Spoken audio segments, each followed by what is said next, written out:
Hi everyone, and welcome to another crime and punishment story.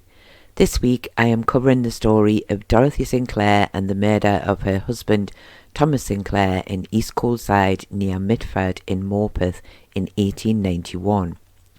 But before we begin, can I just say, if you do enjoy this video, then please give it a thumbs up, and if you are new here or haven't already done so, then do please consider subscribing to the channel to help support the content we create. Thank you. Dorothy Sinclair had been born Dorothy Parker in around 1847 in Hexham, Northumberland. She had married Thomas Sinclair in around 1875 in Gateshead when she was about 28 years old.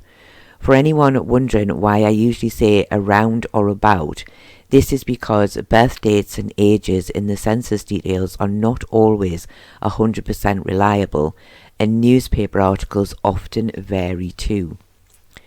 In 1881, the couple can be found living at the Bay Horse Public Inn in Newcastle upon Tyne, where Thomas is the publican.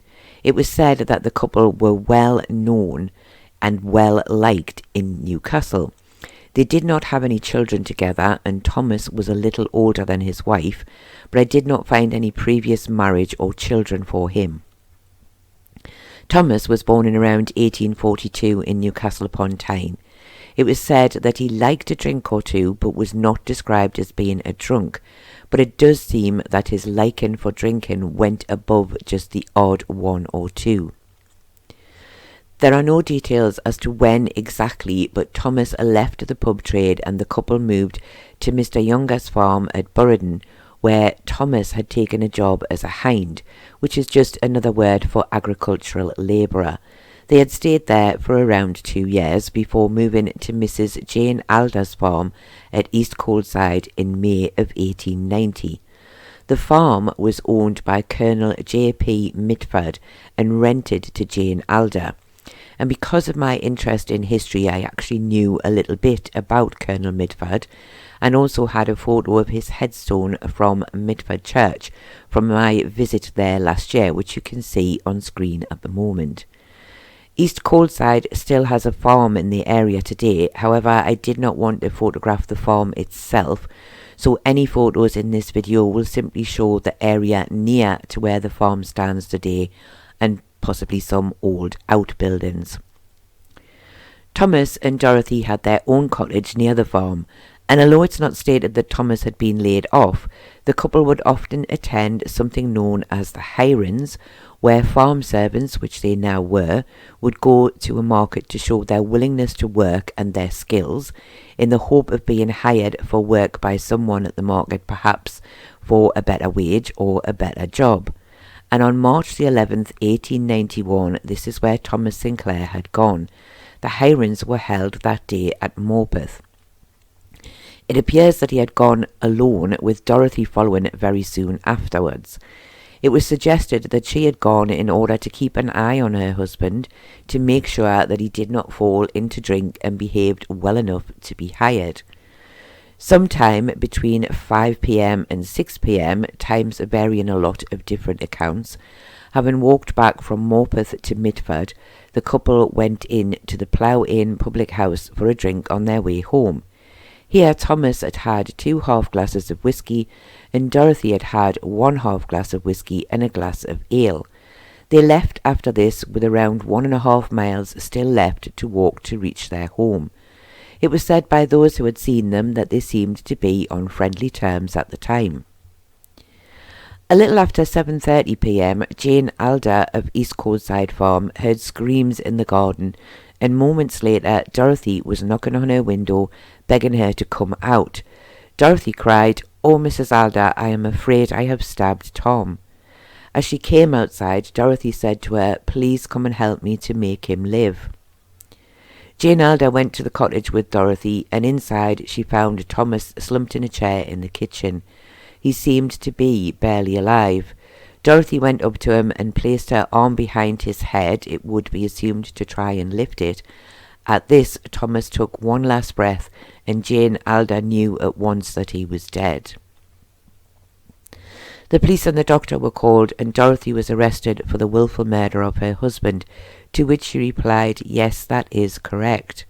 She was then taken to the cells at Morpeth Police Station. Before the inquest, Dorothy appeared for a hearing at Morpeth Police Station. This was used as opposed to using the normal courthouse. The police station stood directly behind the courthouse at Morpeth. One of the magistrates present was actually Colonel J.P. Mitford, the owner of the farm at East Coldside. Dorothy was given a seat by the fire for the hearing, and she was said to be very upset, and some said that she looked much older than her 44 years and was wringing a handkerchief in her hands throughout the hearing. Only Mrs. Alder was present, and she stated that Dorothy had tried everything within her power to revive her husband. Dorothy was then formally charged with his murder. She then asked if it would be possible to attend Thomas's funeral. She was told that it would not be possible, which upset her greatly. I was unfortunately unable to find any details of the funeral of Thomas Sinclair. The inquest was held at East Coldside Farm. It was often the case that the inquest would be held at the place the crime was committed or somewhere very close by. Thomas Irwin said that he had identified the body as being his brother-in-law Thomas Sinclair and that he was 53 years old. It's worth noting that most articles say he was only 50 years old. Margaret Armstrong said that she lived near to the couple and she had been called down to the farm at a little before 8 p.m. Here she had found Thomas sitting on a chair in the kitchen. She said she knew at once that he was dead, and she stated that Dorothy was quite distressed, and when she asked her what had happened, Dorothy had told her that she had stabbed her husband, saying that he had dared her to do it and that she had not intended to kill him. Mr. Appleton of the Plough Inn at Midford said he had seen the couple together earlier on the night of the crime. He said they had both seemed happy and Dorothy had been pleased as Thomas had been given a position at the Hirons that day and he was to be employed on a farm in Durham. Police Sergeant England said he had arrived at East Coldside Farm at around 9 p.m. on the Wednesday night. He said he had found the body of Thomas Sinclair now lying on a bed. He could see the wound in his chest. He was told where to find the murder weapon by the son of Jane Alder. It had been placed under the table in the kitchen. He said he had taken Dorothy to Morpeth Police Station. She had talked all the way there, but she did not really make any sense. She was simply repeating things such as, "I have nothing to hide," or "I have nothing to fear." Dr. Brumwell said he had performed the post-mortem on the body of Thomas Sinclair. He had found a wound in his chest which had reached his heart, and the cause of death was blood loss due to this wound. He felt the knife produced could be the murder weapon, and in his opinion, considerable force must have been used as the knife had gone through a waistcoat and 3 shirts before it had reached Thomas's chest. The coroner stated that Dorothy had spoken of taking the knife from the drawer and then stabbing her husband. He said he felt that this did not show something that had happened in the heat of the moment, which may have been the case had the knife been already lying on the table and she had simply picked it up rather than getting it purposely from a drawer. After retiring for just 10 minutes, the jury at the inquest returned a verdict of willful murder against Dorothy Sinclair, and she was committed for trial and taken back to Morpeth, where she would now be moved from the police cells to the prison. The trial took place in July of 1891 before Mr. Justice Grantham. When asked how she pleaded, Dorothy replied, "Not guilty." Jane Alder would appear to be the chief witness, and she gave very detailed evidence, speaking first of going to the cottage with Dorothy and finding the body of Thomas. At first she said she had not seen the wound, but Dorothy had opened his waistcoat and shown her where the knife had gone into his chest. She was asked how Dorothy had behaved, to which she replied that she had been most distressed. She had attempted to bathe his brow and tried to get him to drink some whiskey, all of which she had done in the hope that he would wake up. She claimed Dorothy had told her of feeling unwell when they had first returned to the cottage from the day at the Hirons, and that Thomas had made fun of her. She had told Thomas if he did not stop, she would take a knife and stab him with it. He had apparently told her to do it, and she had done so, but she had not meant to do it. She did not know the knife was so sharp. She had only meant to frighten him into leaving her be.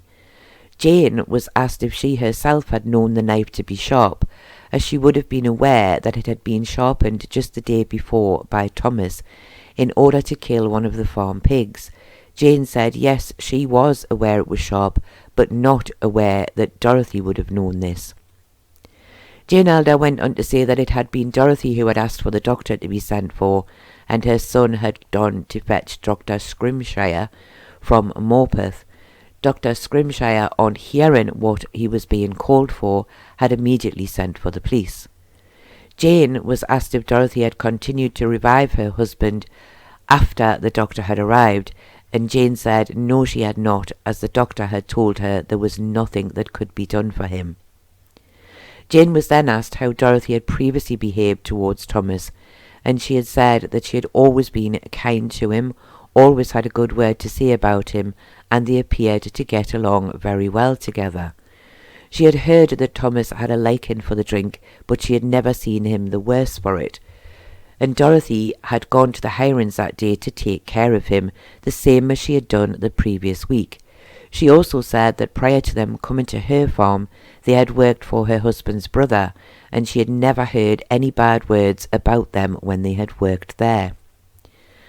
Margaret Armstrong stated that she had passed the couple's cottage a little earlier on the night and had heard voices. She said she had heard Thomas say, oh dear," as if he were in pain. She had thought to go into the cottage, but she then heard Dorothy laugh and begin to talk again, so she continued on her way home. However, she had not quite reached her home when Jane Alder's son William had passed her on the way to fetch the doctor, and what he had told her made her return at once to the cottage of Dorothy and Thomas. She also agreed with Jane Alder that Dorothy was very upset and had said she had not meant to kill Thomas. She had shown her how she had taken the knife and stabbed him in the chest.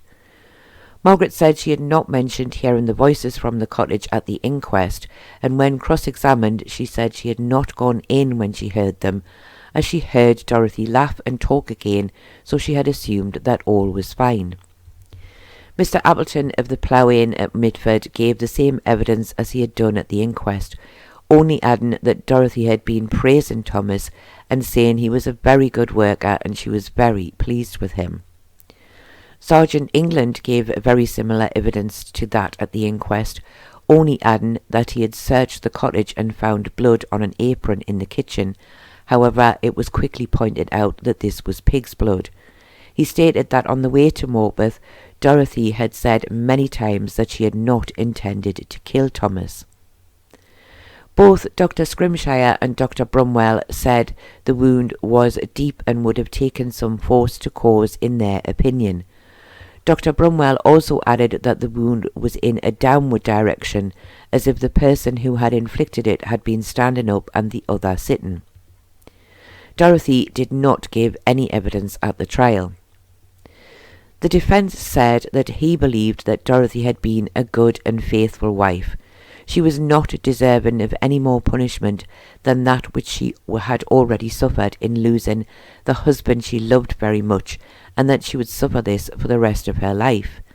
He stated she had clearly not intended to kill him. She had been unwell on their return. She was a woman of delicate nature, suffering with many chest complaints and often ill, so it was not any wonder when Thomas had made fun of her that she had wanted to stop him. And he said how many others had said something similar to what Dorothy had said when they were pushed by someone whilst feeling unwell. It did not mean that they intended to kill. She had not hidden her crime, she had not hidden the knife, and had tried all she could to revive her husband, bitterly regretting what she had done. He said it was a simple accident. Thomas was rising up from his seat as she turned with the knife in her hand, and this was when the fatal blow had been struck. She had not known the knife was so sharp and would cause such damage. It was a motiveless crime. She loved her husband and had no reason to wish him dead. He said that this was not a case of murder or even manslaughter. He in fact went as far as to say he felt she was innocent of any crime at all. The judge, in summing up, stated that this was in no way a premeditated crime. He said it was clear there had been no malice aforethought and Dorothy had not intended to kill Thomas, but he was dead, and it was for the jury to decide if she was innocent or guilty. The jury, after retiring for a very short while, returned a verdict of guilty of manslaughter against Dorothy Sinclair. Dorothy was asked if she had anything to say about this, to which she replied that she felt the verdict was an unjust one. The judge then sentenced Dorothy to 12 months in prison with hard labour, taking into account that she had been in prison for 4 months already. She was then removed from the dock and returned to Morpeth Prison. I was unable to find which prison Dorothy would have been sent to serve her sentence. In the 1891 census, she was listed as a prisoner, but this census was taken before the trial had taken place. I was also not able to find any details of what happened to her after her release. Perhaps she returned to her family in Hexham. So if anyone listening has any information about this, do please let me know. I found this to be a very strange case. Did Dorothy really believe that stabbing Thomas with a knife would not cause his death, especially as she stabbed him in the chest? Had the couple had more to drink than was thought and her judgment was clouded? Something about it just doesn't feel quite right to me, and I was also quite surprised to hear her complain at being found guilty of manslaughter, as surely she must have known she had been let off lightly, as she could easily have been found guilty of murder and sent to her death. But what do you think about this case? Was there more to it than meets the eye, or was it truly an accident, leaving Dorothy without her beloved husband? Let me know your thoughts on this story in the comments below. I do hope you have found this sad and tragic story interesting, and I do thank you all very much for watching, and I hope to see you all again very soon.